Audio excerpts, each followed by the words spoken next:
today we've got Jackson from Silly Goose. Jackson, I got to be honest. I was just telling you a second ago that Cullen and I are actually big fans of Silly Goose.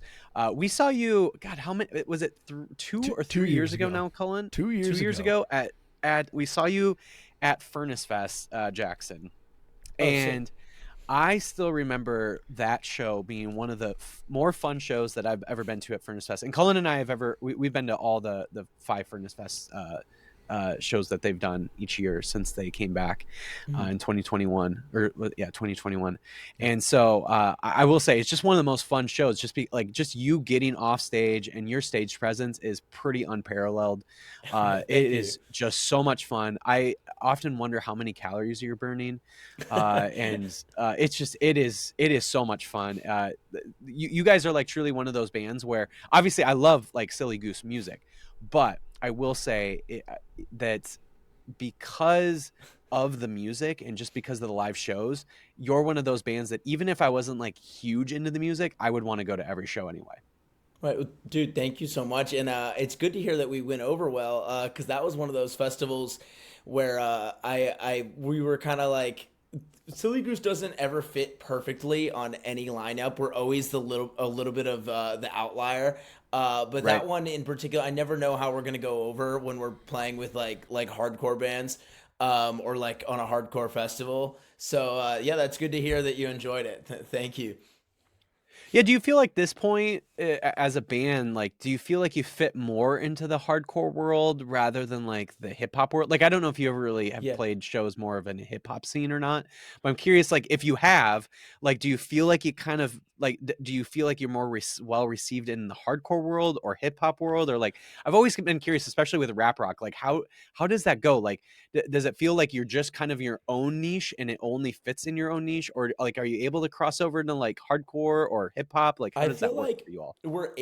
I feel like we're in our own niche, but we're able to like cross over into kind of a little bit of everything. I like part of like being the band that never like fits perfectly on any lineup is that like I feel like it also gives us the ability, like at the same time we're more compatible with like different types of bands. Like we could play with like all like metalcore bands or bands that are heavier than us, but then we could turn around and like play with like grunge bands or like bands where we're the heaviest on the bill. In terms of hardcore, like we've never claimed to be like a hardcore band. Right. Sometimes we kind of get lumped in with that, and that's cool. Like there's plenty of hardcore bands that I like, but we don't really like claim anything in particular. Like we're just like trying to have fun and like make music. There are the hardcore fans who are like fuck Silly Goose, like Silly Goose isn't real hardcore, like the elitists. And it's like, dude, I never said we were. But yeah, we just like to make music and have fun. I love that. Yeah, the way that I generally will introduce you to friends or acquaintances is I will say it's the thinking man's Limp Biscuit without the scratching records. It's the thinking man's Limp Bizkit. I love that. Thank you. And I think that generally works, right? Because I think the reason you guys oftentimes get lumped in with like hardcore is because you have such a hardcore ethos, like such a punk hardcore Yes. ethos that people want to lump you in with that because, you know, there's not a lot of bands out there that are willing to set up random shows in random neighborhoods and random gas stations and where else, right? That's such a DIY kind of thing to do. Is that kind of your take on it as well? Yeah, for sure. And thank you, by the way. And yeah, I definitely agree with you. Like that makes sense why we would get kind of lumped in with that group, like for that reason. Which, like, by the way, like once again, like there's plenty of like hardcore bands that I love. So like I don't mind being like associated with that category. But yeah, kind of everything that we do is like DIY and like punk rock and going against the grain or like thinking outside the box is kind of like I want to do stuff ourselves and I want to do it different. So yeah, the DIY like mentality is very much a part of Silly Goose and like our origin, and like I don't ever want to lose that. So it's cool to see that we come across that way. Hell yeah. Well, I was asking you like a second ago too, where it's like, in some ways maybe hardcore, especially like if you went to like a played at like a hardcore kind of festival, like in some ways that feels like a good, probably because of the ethos, it feels like a good fit. But like you said, in some ways, like I'm sure there's going to be some hardcore elitists that are like, yeah, whatever, and they're going to say whatever bullshit they're going to say. On the inverse, like from the hip hop side of things, because obviously there is like, obviously this true rap influence that's going on with you all, that comes through in your music. I don't know if you've ever really played in more hip hop kind of scenes at all, but I'm curious, like, if you have, how does Silly Goose get received in those types of environments, if you have? Yeah, so that's a good question. To be honest with you, I very much came up in like the rock world. And it's funny because we're from Atlanta and Atlanta is like known for hip hop and rap. Totally. But I very much like we started off playing like local like hole in the wall venues or like with other bands. So we haven't done too much in like the hip hop scene. That's actually something I want to like venture into like more with some of our like upcoming music. Like I think it would be fun to just do like a rap EP or like a or album or just like a project where like I'm just rapping and like something you wouldn't expect. But I don't know, like to be honest with you, I'd say we haven't played in enough of those spaces for me to give you like a accurate answer to that question. It'd be really interesting to just like see how that, kind of style of rap rock would really, I just think like it would go go over well. I'm totally down to do it. Like I'm very much like I'm down to play with anybody in any genre, and like it's more the bands or like artists that like we play with. It's more about like the vibe of the artist than it is like musically. Like if a band or I keep saying band, but like in this case, like if a rapper or artist is like there for like if the vibes are good and like the fans are there to have fun, then like we're down. Yeah. Like yeah. Yeah, like Cullen and I just saw Turnstile about a month ago, and they had one of their opening bands on this tour, because I think it was like their headlining tour with their new album. One of the bands that was playing, or one of the artists, I should say, that was playing, is a hip hop artist named Jane Remover. I'm not sure if you're familiar with Jane Remover. Oh, cool. Yeah, but they were like this hip hop artist, and I just was like, I had never heard of them ever, but like listening to them live, as this sort of opening set for Turnstile, it like made sense why they would be on a Turnstile, ticket. And so, I feel probably that same way with you guys. Like if you guys had like a true, like kind of maybe alternative kind of hip hop type of artist, but like a true hip hop artist, not just like a sort of hardcore kind of crossover. I will tell you. Yeah. So I don't mean to cut you off. Yeah. You made me think of something. While we're talking about like hip hop and rap, Joey Valance and Bray is one that I want to tour with them so bad. I'm not sure if you're familiar with them, but they're like blowing up, and I know they're fans of Silly Goose too. I like they follow me, and I know like Really? I'll see them, and like Bray was like, dude, like your song Tsunami rips, and I'm like, sick, dude, like let's do the tour, let's do it. But no, those guys are super nice, and in terms of like hip hop, like rap artists, they would be at the top of my list of like who we wanna tour with. And you think like the crowds would mix well? Like I think that was what was cool about like this Turnstile, like with Turnstile, obviously no one what their shows are like, but like the Jane Remover crowd was clearly they were also there to see Turnstile. Like the crowds clearly were there was such an overlap there, and so and again I don't know this hip hop artist at all, but I'm curious, like do you feel like the crowds would even like intermesh well in a way where you like they all would be going all out for each other? They're very much, it's just like an insane party vibe, so yeah, I think it would mesh super well. I love that. Do you feel like the rap hip hop element kind of gets in the way ever of the? I've always wondered this with people who kind of like mix like big two major genres together. Do you ever feel like it gets in the way of the heavier elements? Not really. I mean, kind of. I that's an interesting question. So I do like I'll rap, scream, and sing. Like I'll do all three throughout our music, but I will say it's primarily rapping. Like that's just kind of what comes to me naturally. So I don't think it really gets in the way. Like there hasn't been a situation like I'd say certain beats maybe are more like catered to rapping. But I don't know. I haven't encountered that yet. To me, it's just like it's kind of fun to mix the two. Yeah, I love it. I love it. A question I've always wondered for any rapper, really, not just like for rap rock, but really any rapper, is how do you remember all those words? That's a great question. It's so many words to remember. Like I even like guess... I'll like do like a very simple song that's super repetitive, like on karaoke, and even that feels like that's so many words to just remember. Dude, I can't even imagine what you guys are doing in hip hop. Like that's. You guys are writing like a whole book in a 3-minute like song. It's crazy. It's funny you asked that because when I was a kid, like before I like started doing any of this, I used to wonder that same thing. Like, cause I'd have trouble like singing along in the car, like remembering so like many words to a song. So many words. I've definitely wondered that myself before, and I don't know. I think you just do it a million times. I'm definitely not like actively thinking about every single word I'm saying. It's just like your brain remembers it, and I'll be like analyzing what's going on in the crowd, or like I'm constantly like analyzing people in the crowd, or like how can I get this person to go crazier, or like knowing me, probably like overthinking something sometimes, like oh no, that guy's on his phone, like so I'm very rarely like thinking about the words coming out of my mouth. I just kind of have it all like subconsciously just like going. But that like must take a lot of practice, right? Like to get to a point where you don't even have to think about it. It's just there. Like that must take practice, right?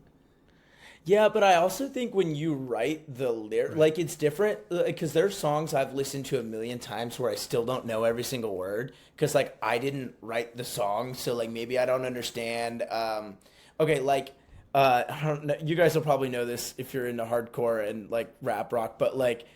E-Town Concrete, like Mandibles, that song by them, I don't ever know what he's saying in the chorus, and I listen to it, like I've listened to it a million times, but I think like if you're the one writing all the lyrics, you kind of like, I don't know, it's just different. It's just easier to remember if you write it. It's more of a natural thing because it came out of your own head, right? So it's just there. That makes more sense to me. Yeah. Totally. Yeah, I'd say you described it, or you answered that way better than I did. Like that's definitely what it is. You know, I've always wondered since seeing you at Furnace Fest, you might be the individual in music that stands out most to me. So like of all of the bands I've ever seen, for the person who turns into someone else when they're on stage, right, more than anyone else. Like you look angry, you look excitable. Insane is a great word. Yeah. And I've seen I don't know how many hundreds of shows at this point, but like you are one of like the most like calm, gentle, like jovial dudes. Thanks. And then you get on stage and you look like you're like you're out for blood, for real. Thank you. I'm definitely, when it's me and the guys in the van, or like I'm around, like when I'm in the van, like we'll definitely be rowdy and crazy. But I have been told that before though, like, oh wow, I did not expect that from you, or like people have said that to me. So that's cool though. I like that because I also like don't look like, I've also been told I don't look like someone who would be like a musician or like in the rock world, which for me, I kind of like having two different like personas. So yeah. Yeah, I'm wondering what like fraternity at Georgia Tech you're in. Oh man. Yeah, I didn't go to college, so I didn't make it that far. You do look like the guy at a college house party that would know where to find some good substances, though. Yes. Yeah. And yeah. Thank you. You look like you think Blue Moon is craft beer. I'm 24 years old and I've never had alcohol in my life, so I don't even know the punchline of that joke. See, but thank you. That's why you also fall into that hardcore world, because you're basically straight edge. Yeah, straight edge. Yeah, I don't even know if you're intentionally trying to be straight edge, but yeah, clearly you naturally. No, I'm not. I'm not. We're just like straight edge, like like some, not the whole band, but like most of the band. We don't really drink or do drugs or anything, but like it's not like we don't like claim straight edge, or like if someone asked me, like people have asked me that, and I used to not know what that meant. Like, what do you mean like claim it? And then I like understood there, like I learned. But no, we don't like claim straight edge. We just like don't drink, or I don't know. So how do you guys get your rocks off? Going on stage, and there's too much like work to be doing like the rest of the time that we're not on stage to like be like fucking around with anything. Like if I'm not on stage, I'm driving the van, or I'm like at merch, or I'm doing a million things, or I'm on like a phone call or in an interview. So like there's not a lot of time for partying. Hell yeah, dude. That's busy. such a you should have gone to college and you should have gotten a business degree or a mass communications degree, because you probably would have already been rising up the ranks in some. Yeah, I'd already be a millionaire. Job. Yeah. Well, maybe you'll turn Silly Goose into that too. I wouldn't doubt it, to be honest. I hope so. I hope so. Well, I tell you what, if your shirts sell as well as I've seen, you're probably doing all right. Well, I'm still living with my mom, but I'm paying her rent, and no, I love my mom. She's the coolest. But I'm narrowly, we pay our bills. We get by. Nice, good. We at this last Furnace Fest, we had a buddy of ours that was wearing a Silly Goose shirt, and he, I swear to God, was stopped 50, 60 times in half a day. And people were like, Silly Goose, dude. Sweet. And like they were so into it. And when you go to this last festival, Furnace Fest that just happened? Yeah. Oh, cool. Sweet. Yeah. So, when you go to a festival, you try to wear the shirt that you think is like the coolest, that's going to get or like get other people like noticing you a little bit. And, right. He was just soaking up all of the attention the entire weekend. Oh, hell yeah. It was awesome. Sweet. Well, thank you. I'm glad. I'm glad he wore the shirt. I think we got when we saw you, I think we might have gotten a little bit of that dust lung kind of syndrome, because you were kicking up dust in the pit. It was a fantastic time. I remember that day. It was a dusty, very dry, dusty day. Yes, it was. Even though we were by the pond, I thought for sure you were going to do something with the pond, just knowing your antics. No, I should have though. I should have. I was like worried that you would have gone into the pond, but with your microphone, and gotten like electrocuted, like bringing in like a toaster into the bathtub. Yeah. That would have been a crazy plot twist for I would have, like, if I saw First that band. happening, I would have like dove onto you, like I would have, but and then it would probably turn into like this whole thing where it's like, oh, I guess we're just all diving onto the guy. But no, we're all diving into the pond. I've been trying to be your hero. Mass electrocution. Yes, hell yeah. Hundreds of people die at a Silly Goose show. Now, Yeah, first band. That would have been the a first headline. day of the festival. We all die. Yeah, the Jim Jones of heavy music. It's Jim Jones, right? That's right. Yeah. He didn't bring the Flavor Aid, but he brought everyone into the pond with him. true. Well, let's talk about your guys' live shows, because clearly we're on to that.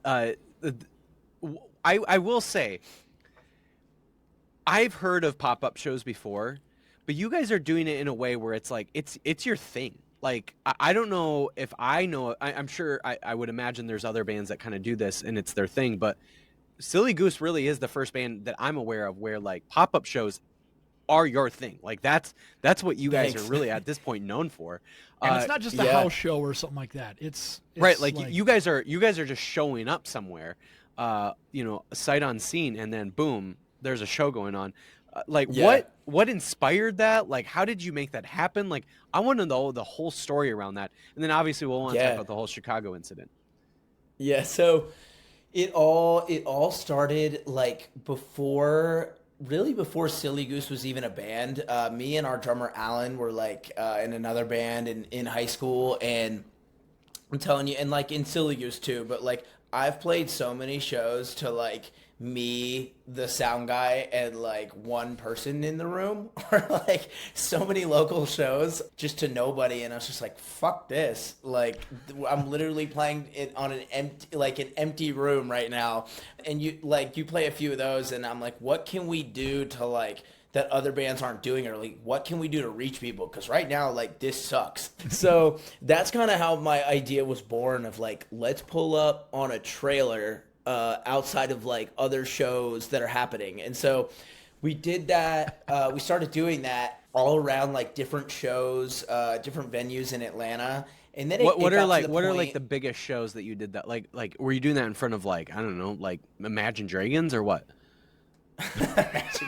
Yeah, I don't think we'd go over very well at that one. No, I mean, we did it outside of like some shows at like State Farm Arena, which is like the big arena in Atlanta. But I found it works best at like 2,000 to 3,000 cap rooms, or like maybe around 2,000 cap rooms, but not amphitheaters, because amphitheaters and larger, they have like a whole, like there's like police presence already, and there's security everywhere. But if you're at like a really big club, there's not any cops there or security outside. For the most part, there's exceptions. So like also there was a whole like science to it, because when we played amphitheater, certain roads are blocked off and it's harder to get in the right spot. So, but yeah, we've played outside of like every show ever. But we did it around Atlanta a lot, and it got to the point where we did it outside of like every single venue so many times, to where I felt like every cop in Atlanta like knew us. Like I had already had like me going to jail, like, which we'll get to in a minute. Like that's not like it's the first time I went to jail, but it's not the first time I've like gone to court or anything. Like we just didn't. No one fucking knew who we were then. So, but yeah, I had to go to court in Atlanta one time when we first started, and then we were like, all right, well, we can't keep doing this in Atlanta because like I'm gonna go to jail. So then we started like following bands on tour and playing outside like of like a band on tour, and we like toured. We didn't have a van either, so we had like my Toyota Tacoma and like a trailer, and then two of us would sleep in the Tacoma at night, and then like three people would sleep in the trailer, and we went like back and forth like East Coast, West Coast, like for 3 months straight. We did that and slept in my truck. So talk about paying dues. Silly Goose fucking paid our dues. Oh, yeah. And we continue to pay them. That's how it all started. And then by that point, sorry, I'm giving you like the full, really long answer. Yeah, no, this is what we want. Yeah, we did all that. And then if I could go back and do it again, I'd skip a lot of that and just go like play outside of festivals. Once we started playing outside of festivals, like it was like, that was like the big thing, because the first time, our first big break as a band was we played outside of this festival in Ohio, and Danny Wimmer, the guy who owns the festival, like came out and like added us to the festival the next day, and then now we're on his other festivals. That was like the first really big break for our band, and like we were the talk of the weekend. So yeah, it kind of started playing outside of shows, and then following bands on tour, and then doing playing outside festivals. And it's funny, because we started that way, I feel like a lot of bands, when they start, they start getting very small touring opportunities, and then they get bigger touring opportunities, and then they get the festivals. Right. But like we got the festivals first, and then now we get tours because of the way we did things. Like we got the festivals first. But yeah, over the past, so that's like kind of the history of how it all started, or how we became known as a band. And we had some viral videos at the same time as all that, because like we would upload the crazy places we would play, and then like sometimes it would go viral on the internet.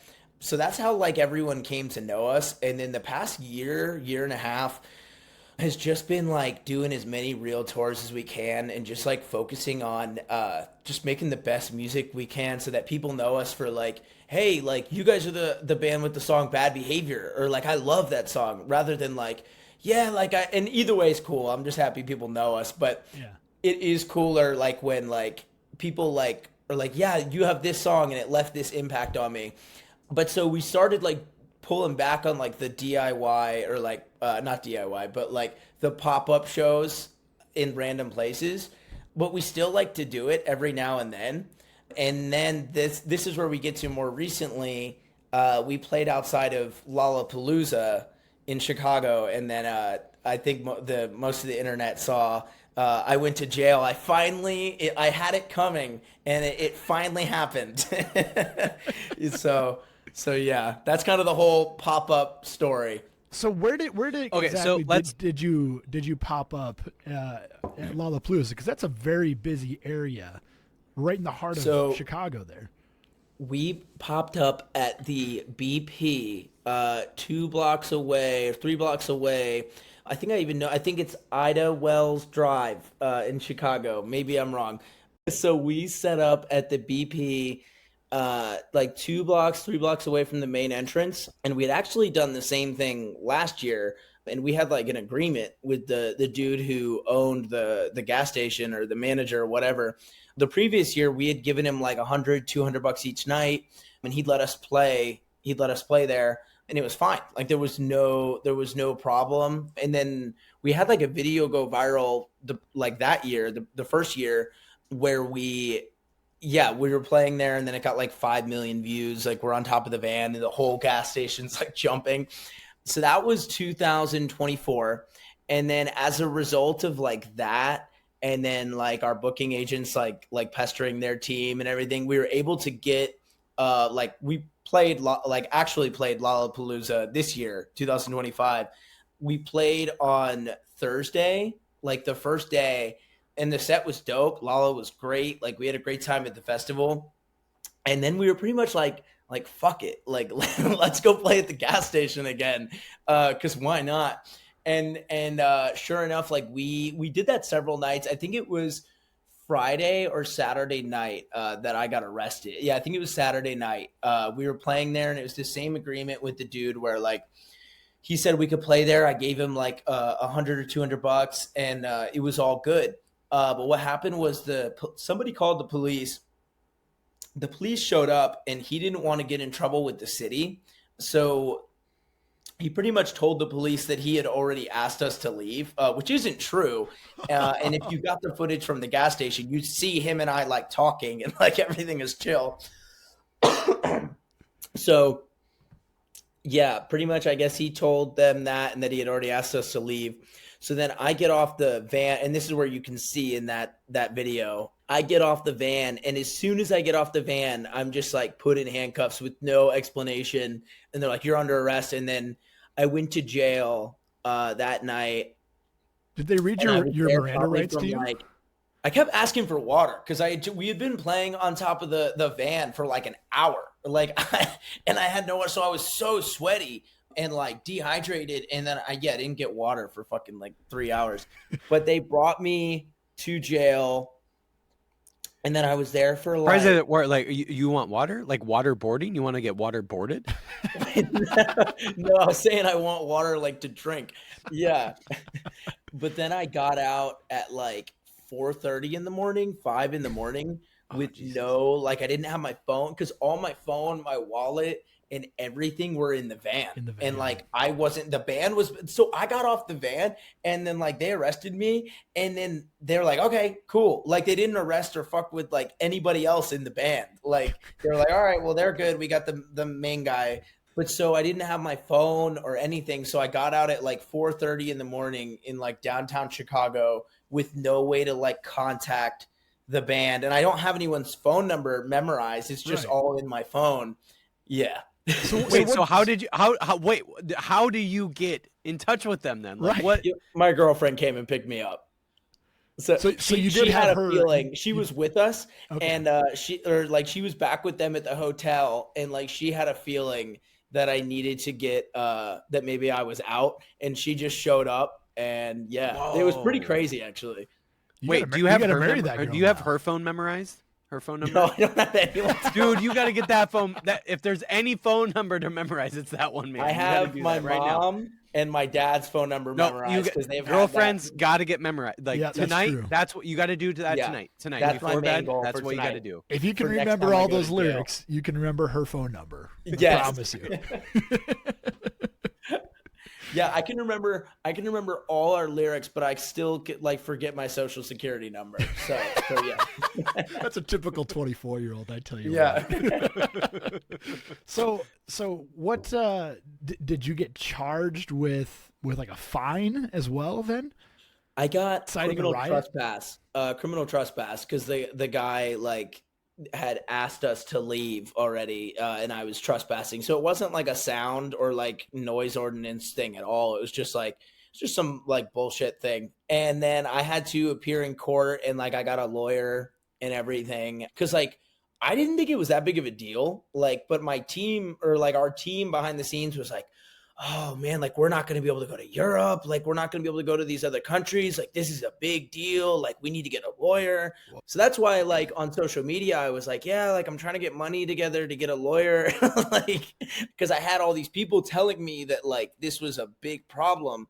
And sure enough, I showed up in court with the lawyer and I was out of there in 20 minutes. The guy from the gas station didn't show up and they were like, okay, we're throwing this case out. And maybe if I didn't have the he got his lawyer- $200. Wait, say that again? Yeah, he got his $200. Like what? Like, it's Yeah, totally. It's What else is silly he- that it's dude, you got your $200. Like, why you're yeah, it's just what? It's so To dumb. be fair, I paid him all the other nights, but we would settle at the end of the night. So that night he never got his $200. So, but fuck that. I'm not giving it to him. I'm not giving it to him. Think about how many snacks and drinks he sold to all those. No, I know. Silly He Goose liked fans. it. He Yeah, liked absolutely. it because he had a line out the door for the gas station. That's what I'm talking about. Yeah, he just didn't want to get in trouble, but he was all right. He's cool. I get why he did what he did. Yeah. I'm sure Mason and I would have done the exact same thing. Yeah. We grew up. Wait, in like conservative get arrested or No. buy? No, we snacks would and we treats? would have sold you down the river, 100%. Yeah, you would have thrown me under the bus. Oh, Yeah. Oh, for sure. Are you kidding me? Dude, your name's Jackson. I'm gonna sell anybody down there. Yeah. Throw anybody under a bus named Jackson. Are you kidding me? For sure. The Jacksons are no good. Oh, of course not.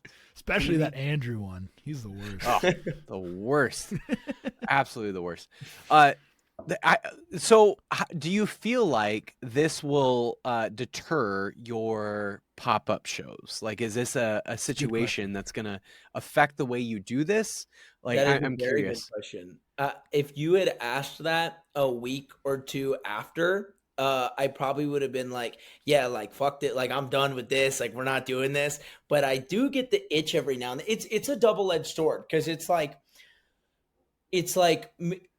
do I just want this to be our whole identity? And then the vast majority of people just know us as that? No.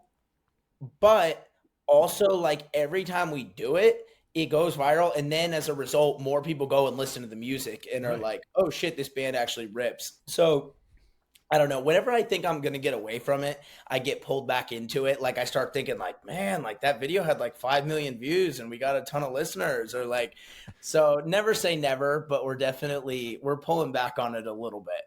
Do you feel like you have to be more highly strategic about it? Yes. It's really only worth it to do it outside of festivals. If you can get a good spot outside of festival and then cause we were doing it because we want to make fans and we have fun playing music, but also the t-shirt sales at the BP were fucking insane. You would not believe how good it was. So I just got distracted by that. And what was your question? Sorry. Ask your question. It was just it must be something where it's you just have to be highly strategic about how you do it. If you're going to scale back on it, but you don't want to give it up entirely, then it probably means that you want to just be really mindful that if we're going to do it, it's going to have to be something that actually is going to make sense for the band, that's going to actually grow the band. Exactly. Yeah. And that I guess that's why I got onto that is festivals make sense because there's the largest number of people there, and then like we can make a little bit of money and like reach new people. But yeah, I do feel like we're past the point, or like you're not gonna see us like pull up. Watch, I'm gonna like say this and then like we'll do it. But you're not gonna see us like pull up outside of random shows anymore. But like if there's a big festival going on, you might see Silly Goose. Hell yeah. So yeah. So would you wait until the festival is over, or would you do it during when the festival is going on? If the festival let out at like 11 p.m., we'd probably start at like 9:30. And what we would do is like, because so many people are already leaving because there's thousands of people and there's people trying to beat traffic. So we'd play like 4 or 5 songs and then we'd get a crowd going. We had someone selling t-shirts while we were playing, and then we'd take a break after 4 or 5 songs, and then we do the same thing again and then get a whole new crowd. Yeah. And then do it like probably 6 times in the night. And then like play like 6 different sets like back to back. That's insane. Yeah. Do you guys Oh my God. do you guys feel like it's like almost this like elevated version of those like guys outside of a sports show or like a sports venue? They're like beating on those drums. Yeah. And they're just like looking The for some money, 5-gallon like you buckets. just like you drop the like cash in their like guitar bag or whatever. By the way, Does it I've feel like done an that elevated too. form of that? You've done that? I've done that when I was a kid. I started off as a drummer, and Are you Justin Bieber? Yeah, I lived in New Jersey briefly. I've lived in Georgia my whole life, but I lived by the beach in New Jersey for like 8th grade and freshman year before I had like a band or anything. It's when I moved back to Georgia that I was like, I want to start a band where we play out in the street. But I also kind of had that initial idea because I had played drums by the boardwalk. And if you like do like deep digging on the internet, you might be able to find it. But I've had a couple people like send me pictures of me like as a little kid playing drums. But I just thought that was funny that you asked that. But to answer your question, yes, it's very much an elevated version of like when I'm like on top of the van and there's 1,000 people at a gas station for a show that like that doesn't exist or that isn't supposed to be happening. And 20 minutes ago, there was no one at the gas station. It's insane. It's like a crazy high. And also, I've like not been looking forward to going to jail, but I've always known like it was coming. Like I knew one day it was going to happen. So I had like rehearsed in my head, like, okay, when I get put in handcuffs, like I have to look like, oh, this is no problem. Like, what's up? What's like kind of upset. So in the video, I look all tough, and I had because I had like mentally prepared myself for it. That is amazing. Because there's another time, like my first interactions with the police were like when we were playing like street shows in Atlanta a long time ago, and like the first couple times I was like scared. Like I'd been put in handcuffs before, and then. Yeah, but after you play like a million shows in the street, you're like, okay, this is what the cops do. Like I was used to the police at that point. Sure. So yeah. Is it always trespass? Is the issue trespassing, or is it a noise complaint, or is it both? It's whatever they want it to be. It's rarely trespassing. That was like a unique situation because of our like we were on the gas station's like property and like our agreement with them. But usually we're like in the past when we had done it, we were like out in the street or like somewhere that is like public property. So it's usually just like a noise, like, hey, it's either like you're blocking traffic or this is too loud. Sure. Those are like the 2 things they would get us with. And it was just like they'd yell at us and give us a hard time, and then like we'd leave. And that's all it's been. You know what I think you have to do? I think you have to keep doing it until you get inciting a riot charge. Yeah, that's what I'm trying to avoid. All you need to do is like now they won't be able to go to Europe if that's the case. That's right. That's the one thing you can't do if you want to go to your Europe. street cred immediately goes like through the roof. But what you should do, you should go to like a Philadelphia Eagles game, right? After they win like the NFC championship or something like that. And like then do it there.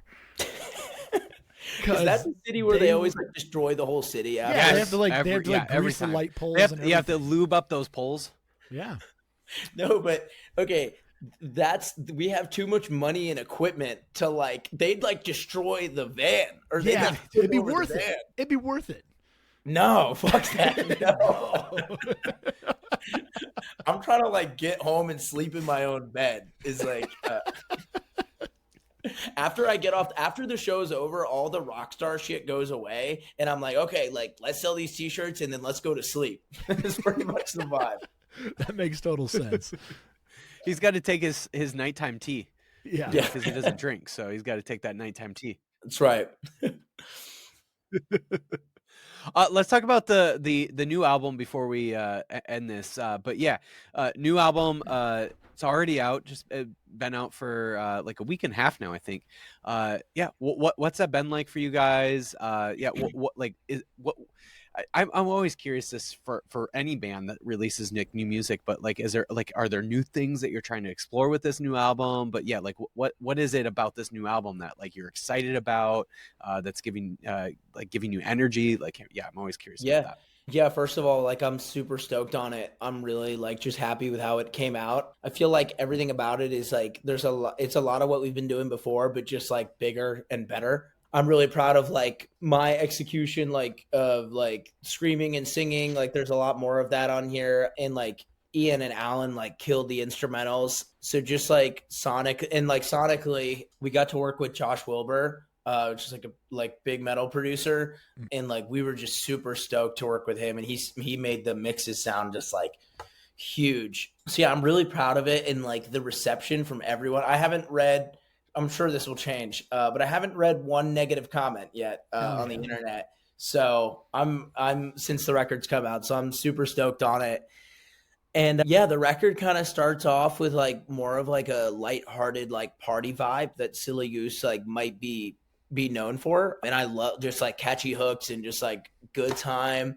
And then as the record progresses, like once you get to the end of the record, there's kind of a few songs on there that were a little bit different from what we usually do, like Playing Games or Heart Attack. Like I got to take like a bit of an angrier approach, or like they're angrier songs, which was kind of fun for me to explore, and like kind of a little bit of a different attitude than you'd expect from us. But yeah, I feel like we tried to do it all, and we did it, and like we achieved everything we wanted to, and so far everyone likes it. Love it. Yeah. And Mason and I are digging it as well. Like Thank you. Big time. I'm curious, where does your lyrical inspiration come from? Because it does feel like you've taken a little bit of a different tone on this one. Like you were saying, there is some stuff that's a little bit angrier, a little bit more, I don't want to say like pessimistic, but kind of. Yeah. Where does that come from for you? You know, when I think of a 24-year-old, I don't necessarily think of someone writing these songs. They feel right. a little bit different than someone. Yeah, I think as I get older and I have different life experiences, there's different things to talk about.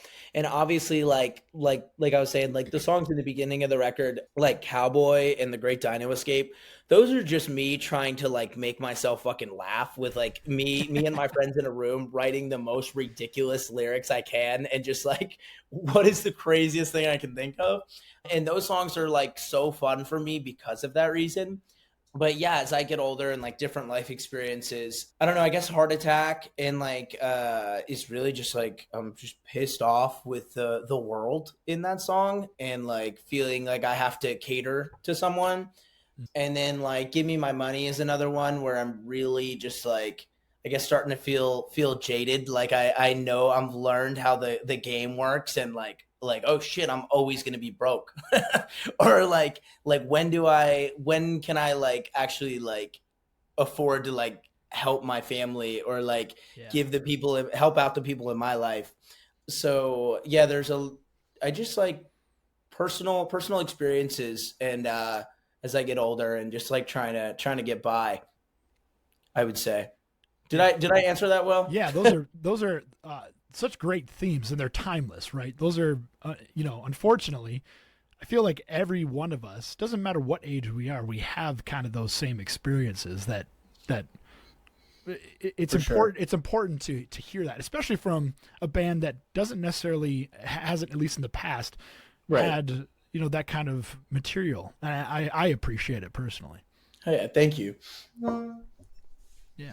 Yeah, I am just like so impressed with like just the maturation of with this album. You know, like obviously I've always been a big fan of like everything you guys have put out, but yeah, like from a lyrical standpoint to the instrumental standpoint, like that, just it feels like it's a natural progression Yeah. of Thank like you guys. you all are growing in your craft, in each one of your crafts, like from a guitar standpoint, bass, drums, vocalists, like just all like in every single way there just feels like a growth that's happening, which is really cool to you know, just see as a band. Dude, thank You you know, so much. when you're a fan of a band and you see that kind of growth happen, like that's always an exciting thing for me. Thank you. I really appreciate that, and I'm excited to see. I don't know. We've got some music we're working on for like the next album, and Damn.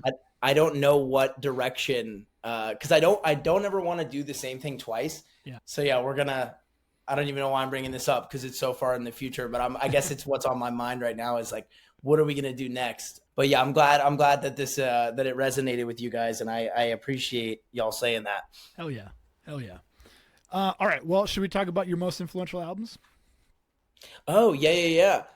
I forgot about that. So, my most influential albums, I'm gonna say, I mean, it's like a tie between Chocolate Starfish and Significant Other. Like, there's the obvious Limp Bizkit comparison in our music.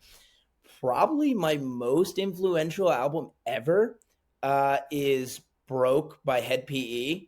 And Head PE. yeah, and I'm I love familiar. that album. And then So it's called Broke. yeah, it's called Broke. They're like What or sorry, go ahead. okay. Oh, okay, 2000. Okay, so a while ago. Okay. Yeah, it's like if Interesting. Limp Bizkit never got like big and famous, but Really? it's a similar vibe. Yeah, Jared just like fucking kills it on there. Like every song on that album, front to back. I'm just like, I love it. But yeah, so that record, and then the two Limp Bizkit records, and then recently, and I'm still on influential. This one is influencing me. The Renaissance by E-Town Concrete, that whole record front to back. Yeah. And then I don't know. Those are I've only given you four. Those I don't know. I can think now. I'm just starting to think of like favorites, or like Mr. Asylum, or wait, what's the name of the first Highly Suspect record? Yeah. What is the name of it? Let's look at it. I think it's or I don't know if Mr. Asylum's the title track, or the. I'm gonna fuck it up. I shouldn't have brought it up, but that record, I love. Their first one, their first one is self-titled, and then there's Mr. Asylum. Yeah, the first one on the label, the one when they like blew up. Yeah. Yeah, Mr. that must have Asylum. been that's Mr. Asylum. Okay, yeah. Okay, good. So I got it right. So I was just Yeah, you overthinking. nailed it. That record has like impacted me. I guess not too much because I don't know the fucking name of it, but like that record's very cool for me, like personally. But we have a very different sound than that band, so I don't know how much of that's actually like translated into our music. But those would be my five. Yeah. I love it. Damn. I'll be honest, I'm really shocked that there's no hip hop in this. Yeah, I grew up listening to like new metal, rap rock, like. You're such a good rapper that it's like it's hard to believe, right? Thanks. Like you're such a good rapper. It was Rage Against the Machine first. I like fell in love with Rage, and then from there it went to Limp Bizkit. And like I do like a lot of rap and hip hop music, but I'm not gonna like lie and tell you like I'm super knowledgeable. I just like know like there will be I just know it when I hear it. But I'm definitely more knowledgeable in like the new metal world. Yeah. Speaking of Rage, I think the very first time that I ever heard of you guys, of Silly Goose, I immediately was taken back to the Rage music video where they're in Wall Street, New York Stock Exchange, and they're playing outside of it and everything. Like that. And I was like, that is so metal, dude. That is the absolute perfect ethos for that kind of band. And I feel like you guys are kind of taking a similar torch. I really appreciate that. Thank you. I appreciate it. Yeah, I like I love Rage Was Against that the maybe Machine. where that idea came from, you think? No, but it's cool that they did that. I definitely love like yeah, I love Rage. Hell yeah. Killer. Killer. Well, that's a great list. Honestly, there's a lot of new metal there that I'm not super familiar with, and Yeah, you got to go I listen to Broke, man. That's like my favorite new metal record ever. damn, I'm gonna have to. As much as like, obviously, there's been this resurgence of new metal sound, Mhm. over the last like few years. And it's like made me kind of go back to like when new metal was big and Right. like listen back to a lot of that stuff. But there's a lot of new metal that obviously was more underground, that wasn't like, the Linkin Park, it wasn't the Limp Bizkits of the world. Totally. So there's a lot of that stuff that I'm just like very unfamiliar with that I like need to go back and listen to. And these are some of those artists that clearly I need to go back and listen to. Right. For sure. Did you ever fuck with Mudvayne? Dude, I love Mudvayne. Mudvayne was like one of the first like really heavy bands I started listening to cuz it was when I first got into heavy music, I didn't like as a kid and like a middle schooler, I was drawn to Rage because I didn't like the screaming yet. Sure. And so I liked the rap and just like the heaviness of the guitars. And then from there, it morphed into Limp Bizkit because it was like same type of thing, but it sounded like bigger and the production was like more fat. And there was like a hip hop influence. And Fred screamed like sometimes, but not too all the much. time, yeah. And then I got used to the screaming. And then then the sky was the limit. And then I like Dig by Mudvayne was like, I remember like when I first heard that song, it like scared me. And then I was like, wait, no, I love this. So yeah, I love it. What are your thoughts on early POD? That's a good question. How early? Before Like their earliest stuff. yeah, their first. I don't have first three many records. thoughts, to be honest. I love POD, but before Elements of Southtown, like Elements in Southtown and Satellite are like the two records I'm super well versed in, and then after that, but like the first, I think they had a record and an EP before that. I'm not super knowledgeable. Why? What are your thoughts? Yeah, we're fans. We're big fans. Oh hell yeah! We're big fans. My hot take is that POD invented new metal. Yeah. Really? What year Yeah. did their first project come out? That EP came out before Korn. Yeah. Really? Yeah. Yep. What year? 93, but 93. months before Korn's first album came out. So my argument is that unless you want to consider Rage new metal, I would argue that POD is the first. At least their first music was new metal, and they had music that came out before Korn ever released anything. Damn. Yeah. Yeah. I mean, So that's my hot take. That's my. I got to go back and listen to it, but that makes sense because like POD has always been new metal, or like yeah, since the beginning. Yeah. Okay, dude, that's cool. I like that. I like that hot take. Yeah, it's a good one, isn't it? Yeah. So, all right. Yes. Well, hopefully I'll convince you too. So you'll have to reach back out to us to see if you think, I will. If you think that's true. But yeah, their first EP came out before Korn ever released. Now, obviously, Korn was way more popular than POD ever got, but Korn or POD's first EP came out for sure before Korn ever released anything. Hell yeah, dude, that's got me like excited to go back and listen to it now. It's good stuff. So. Yeah, that's dope. Sick. Cool. Well, Jackson, what do you want to plug? Obviously, new album's already out. People can go get the album. Shows are out, or you guys are going to be playing shows. You already have been playing shows, but yeah, what do you all want to plug? Yeah, so we've got a new record called Keys to the City that we talked about, and just like everyone who's watching this, like please go listen to it. I'm super proud of it, and so is the rest of the band. And then the rest of this year, we're going to be in the United Kingdom and Europe. We're going to be playing with Hot Milk with some of the shows, or like opening up for them. And then we've got some headline shows in Germany, the Netherlands, and France. And then in December, at the very end of the year, we're going to come back to the United States, and we've got some headline shows in the Midwest and on the East Coast. Hell yeah. And it's going to be a great time. Tickets are selling. Columbus is about to sell out. So yeah, come see us live this winter. Hell yeah. Have those Midwest shows already been announced? Yeah, it's all announced, and then I don't know when this interview comes out, but we're about to announce support for them too. Yeah, it's gonna be a great time. There's 8 shows. It's a small run, but it's like Columbus, Indiana, and then St. Louis it looks like too.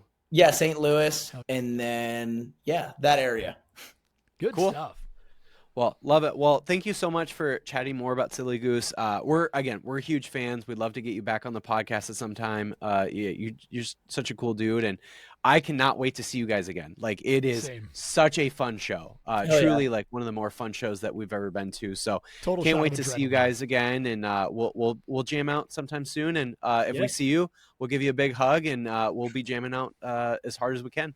For sure. Thank you guys so much for taking the time, and thank you so much. Yeah, thank you so much for speaking with me. Thanks, man. Sweet. Thank you.